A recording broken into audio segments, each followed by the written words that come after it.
Have you ever wondered why we go to war? Or why you never seem to be able to get out of debt? Why there is poverty, division, and crime?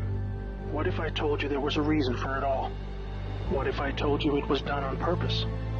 What if I told you that those who were corrupting the world, poisoning our food, and igniting conflict were themselves about to be permanently eradicated from the earth? You might think that an idealistic fantasy. Well, let me tell you a story. We acknowledge there are criminals, of course. They rob your house, they steal your phone. They can murder you too if they think they can get away with it. We have all experienced criminals in one way or another. Criminals, as we know, are those who choose personal gain over the rights of others and have no regard for the law. But here is where you need to expand your thinking. Criminals can also succeed in business and politics and can be elected as our leaders. If a criminal became the president, imagine what they could achieve. They could use the full weight of their executive power to commit much larger crimes and ensure they and their friends were enriched to the fullest extent possible. A criminal president could create alliances with other criminal presidents and then collaborate on more global criminal activities. Anything goes. Drug running, human trafficking, whatever makes the big bucks. The 20th century was turbulent with war, economic disaster, famines, and displacement. We have always accepted these things as just human nature, and simply the way the world works. Something inevitable, and due to the weaknesses of human nature that drive us to these actions. This is where we were all tragically wrong. You are not a criminal. I'm not a criminal. So how can we just assume that it is human nature that is driving all this pain and misery? What if it wasn't human nature at all, and as a result of something more deliberate? We were taught that capitalism was the cause of a massive rich-poor divide and the reason for poverty, which in turn is the reason for war, crime, and starvation. Others were taught that communism, the system of equal wealth across all people, was really to blame for the mess. But you see, folks, it is none of these things. It is not our nature to fight and be racist. It is not in our nature to rob from others. What you must learn is that it was the criminals all along. Yes, they got power. More power than a criminal should ever have. They rose to the top of media companies that control our news and entertainment.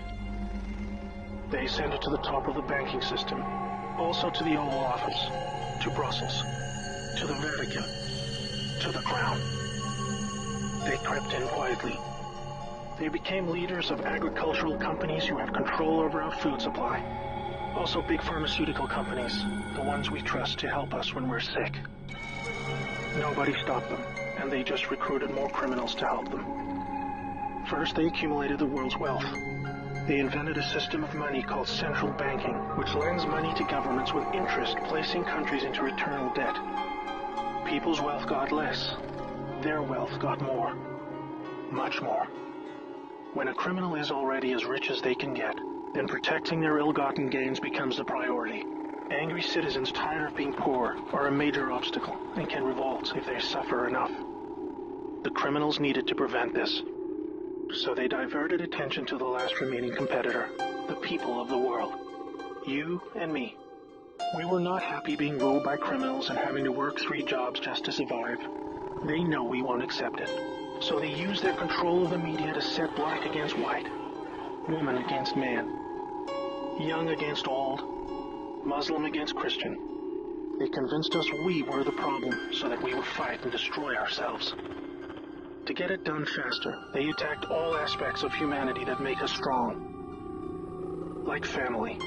Using their influence over culture, they popularized lifestyle choices that led to a surge in broken homes, lost youth, and substance abuse. I could talk all day about how else they deliberately weakened us, and it would turn your stomach. We were just trying to get on with living. So where are all the good guys? Good people just want to get married, have kids, make a living, and enjoy their liberty. Well, there were good guys. Many. One became the President of the United States in January 1961. He knew about these criminals and wanted them gone. He knew their intentions for us all, and he wanted to fight them. Sadly, he had no idea how powerful they had become. Reagan also had good intentions for the American people. He knew this criminal mafia controlled almost everything by this stage, including the powerful rogue intelligence agencies. His economic policies were promising, but the criminals needed a weak America to hold on to their power. Reagan was shown with a bullet that a growing U.S. economy and prosperous citizens were not what the criminals wanted. It was looking pretty grim for good people. Every time someone wanted to stand up and do the right thing, they got stopped. Were we ever to be freed? These criminals are also known as the Deep State, or Cabal, because of how they control things behind the scenes. Every president after Reagan was one of these Deep State criminals, and their empire got even stronger. With each bad president came new depths America and the world would sink. The world collapsed into darkness. Do you need me to tell you how? Destroyed factories, declining job numbers, sicker people, opioids, destruction of Iraq, Syria, and Yemen with pointless war, displacement of people into Europe, ISIS, terrorism, collapsed governments, poverty, and genocide. Total misery. Do you think that was inevitable? Hell no. Well, here is where things start to take a new turn. When the full picture comes to be known, it will forever be regarded as the greatest story ever told. Well, here is the top line. Some good people still held positions of power. They valued humanity and the rule of law. While the criminals discussed their game plan at the annual Bilderberg meetings, the good guys were making plans of their own. The information age was coming to change history forever. As the internet flooded into every home and appliances became smarter, and when people started carrying tracking devices, an opportunity to put an end to criminal control over the world was emerging. We became connected, trackable, and surveilled. But so did they. They became dependent, just like we did, on email, SMS, instant communication.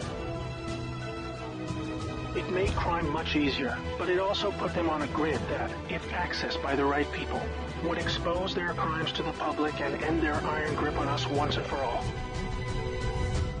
In this new age of information, it was thought that the military should also have its own intelligence agency to focus on cybercrime and espionage. They called this the NSA, the National Security Agency. Here we had every phone call, email, and text from every device stored and archived. Whether it be someone making a doctor's appointment or the deep state setting up a massive heroin purchase from the Taliban.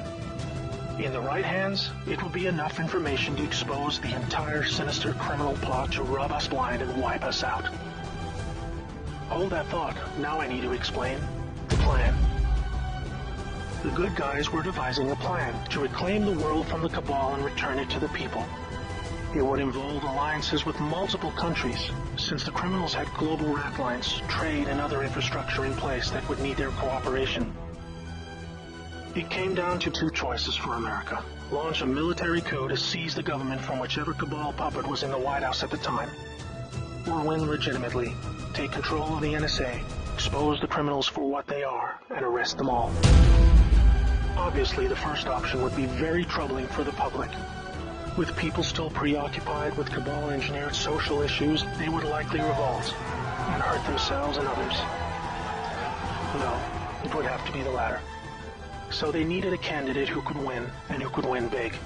Many states like California had been so heavily inundated by criminals that even the voting machines were electronically set up to swing votes any which way. It would need to be a very decisive victory. Good patriots in the U.S. military and their global partners asked Trump to run for president so they could take back control of America legitimately without alarming the public. Trump was a good choice, obviously, because he overcame the voter fraud and won. But he was a patriot, and he was loved and admired by the public. He was not interested in joining the cabal, because they hated America, and he did not agree with them on that point.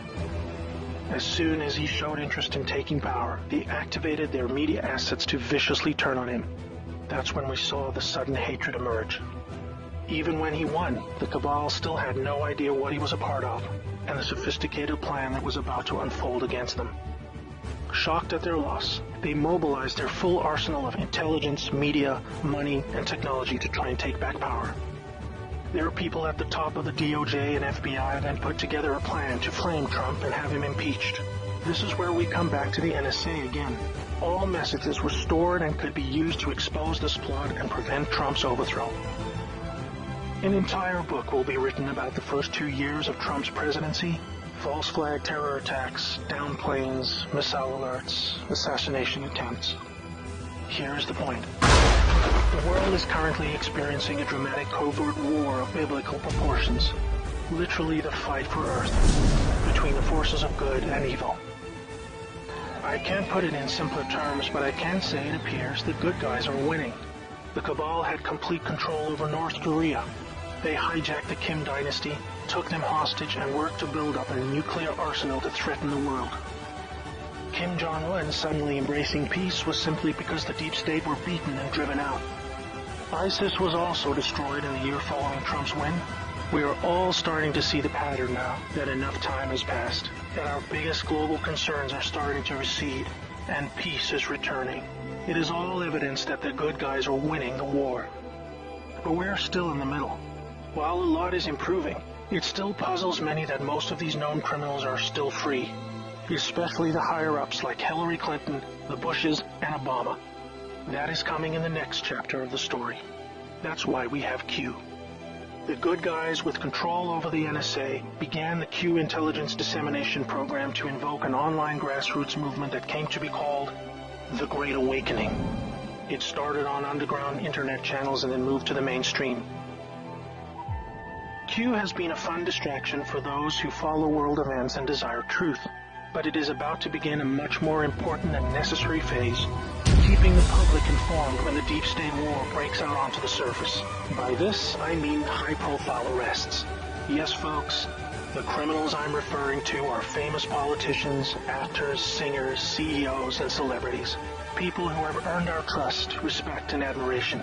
They have done very bad things that are all fully known and documented, and they will be severely punished. Those of us who have followed Q since the beginning will be here to help you make sense of the coming events. We are among the first to realize that our petty partisan divisions are just trivial distractions, and we are all enslaved by a hidden enemy.